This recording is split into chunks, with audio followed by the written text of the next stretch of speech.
One of the dilemmas that the NFL is facing is a unique one. So we all know it. It is the underthrown deep ball pass interference situation where the defensive back is getting kind of beat. Their back is turned. The ball gets thrown back. The receiver adjusts to the ball, gets hit. It's ruled a penalty. And this is something that's always very frustrating because it feels like you're rewarding the offense for essentially making a mistake. The defensive back at that point, not really a lot they could do there. And the receiver is the one who kind of makes the contact. The defensive back's momentum is just what takes them into the receiver, and yet it's usually a spot foul and can be really impactful. These can be 40-yard penalties at times, so very frustrating. However, coming up with a fix might be a little bit more difficult than people realize. Essentially, the NFL has a complete dilemma, and that's what I want to tackle in today's video, is what the dilemma actually is, and is there a perfect fix for this dilemma?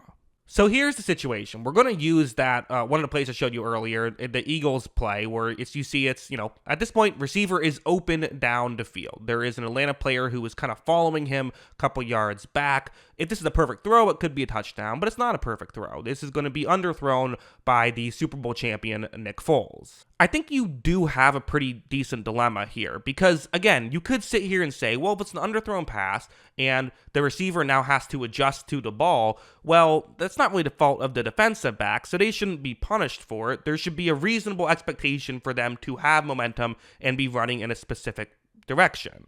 So when this contact is made, you could sit here and say, well, that's not really like the fault of the defender so much, so I don't think it's fair to give them the penalty. However, if you don't make this a penalty, it opens up a whole other can of worms, which I want to get into here. This is the graph that we're going to use to discuss this. So it's kind of, this typical situation. It's, you see the white line, that is going to be the sideline here. The yellow dot, that is a wide receiver. The black dot, that is the defensive back.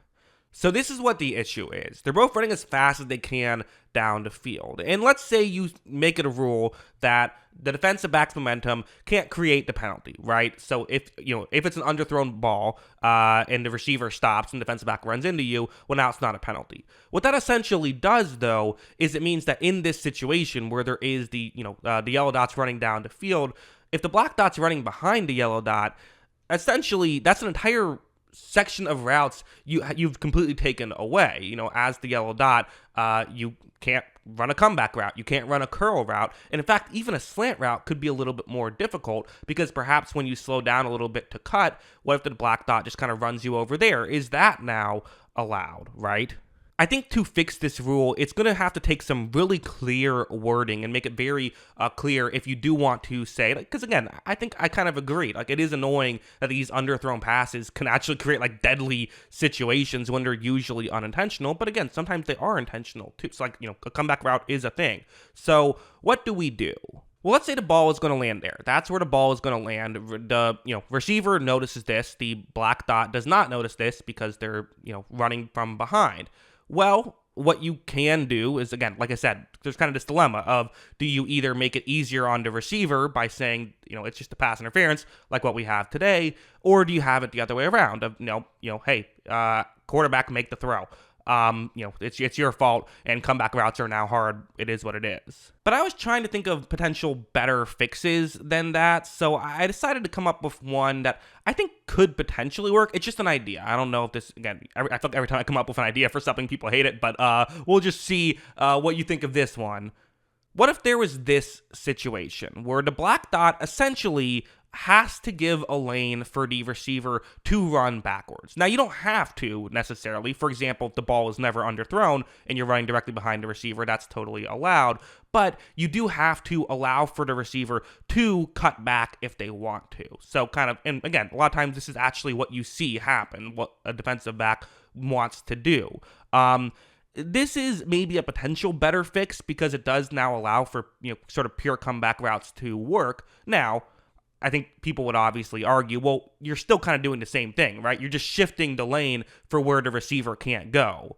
Now, if the ball is there, well, now if you cut into the defensive back, it's now not a, now it's going to be a situation where it's still the same thing. So what have you accomplished here? Well, I think that kind of making it a rule that you basically know that if you stop on a dime as a receiver, that the defensive back can't run into you, I think would still allow for these types of routes to become a lot easier to pull off in a legal way for a receiver without trying to draw a flag.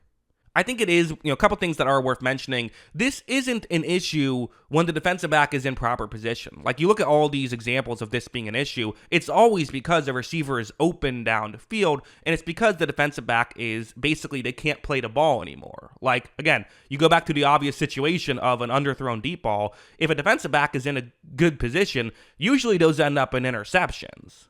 Essentially, what getting rid of a potential momentum, pass interference penalty would create is it's almost giving you a benefit if you're a defensive back, because instead of running right next to the guy, you're running right behind him. But that now means that the receiver, there's a route that they can't run, essentially, and you're almost rewarding the defensive back and giving them kind of a free, pass interference penalty on specific plays if they're simply just getting beat. That's why it's such a, tough dilemma. Because, I would make this comparison, and maybe people think this is a crazy comparison, but I think there is some validity to it. Let's take the kind of obvious, what should have been a pass interference penalty. For some reason it wasn't, but the Rams-Saints game. Sorry to Saints fans who were just trying to mind their own business and now have to relive this. But in this situation, I've paused it right here, you could kind of make a similar argument to this and the underthrown deep ball, right? Like, Nicole Roby-Coleman he's not playing the ball right here because he's out of position, so that's out of the question. He's simply playing the wide receiver, and if the ball is getting there now, what Roby-Coleman is doing is totally fine. It's only going to be an issue with specific routes that the receiver is running. I think we agree that if the Saints receiver wanted to run more over the middle of the field, he should be allowed to do that, and Roby-Coleman should be flagged if he creates contact in that situation, even if it was kind of momentum from him not realizing where the ball was. As we all remember, this was an egregious pass interference that wasn't called. And listen, I'm not saying it's a one-for-one scenario. Like, for one thing, obviously, this was a good play by the Saints that was broken up due to what should have been a pass interference, as opposed to the other plays that are usually bad plays by the offense that are broken up by what usually gets called for pass interference. But to me, I think that's maybe a potential fix for this kind of stuff. I don't know. I think it's a more interesting situation than people, and more complex situation than people realize. I think some people just don't fully realize what pass interference is. I think a lot of people just simply view it as, oh yeah, contact before the ball gets there that didn't allow you to make the catch. Yes and no. The ball itself actually has a pretty big impact in all of this. Like, for example, if a defensive back is running down the field ahead of a receiver, and then they slow down purposely to create contact to not allow the receiver to keep running down the field to get, if it's a go route, then that's an illegal play. But if the ball doesn't go there, then it's not an illegal play, right? The ball matters a lot. It's why the Malcolm Butler interception wasn't a penalty. Malcolm Butler did create contact before he made the catch, but he was playing the ball. That's a legal play. But had his back been turned, it's an illegal play. So, yeah, kind of long story short, my opinion on this is it doesn't bother me as much as it bothers other people. I'm okay with the underthrown pass being a pass interference. I think that's not the worst thing in the world. I do kind of like the idea of, as a defensive back, you aren't allowed to just sprint right behind the wide receiver, but if you take a couple steps over and then the receiver cuts back, then if they cut back into you at that point, then it's not your fault. But if you're right behind them and they cut back, then it is your fault. To me, that feels like kind of a solid workaround, kind of compromise here. But I don't know. It's a unique scenario. So what do you think about all this? Let me know in the comments below. Always love hearing from you. And of course, as always, thanks for watching.